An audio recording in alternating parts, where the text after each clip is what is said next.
GTM star চ্যানেলের আজকের বিশেষ নিবেদন। তৃণমূল শুধু 2026-এ নয়,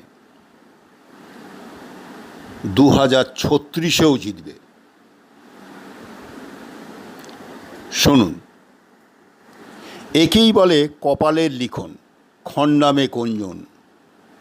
কে কি বলল, কে ভালো বলল, কে খারাপ বলল, তাতে কিচ্ছু যায় আসে না। কপালের লেখাই শেষ কথা বলে। একটা মানুষ জন্মানোর সময় ঈশ্বর তার কপালের লেখাটা লিখে দিয়ে তবেই তাকে পৃথিবীতে পাঠায়। এর আগে একটা সমীক্ষার ফলাফলে বলেছিলাম, বিরোধীদের আসন বাড়লেও তৃণমূলই আবার ক্ষমতায় আসছে 2026-এ। মানুষের মতি গতি প্রকৃতি আর বিরোধীদের সাংগঠনিক দৈন্যতা আর ধর্মের নামে বিভাজনের রাজনীতি, যা অন্য রাজ্যে চললেও বাংলায় একেবারে অচল।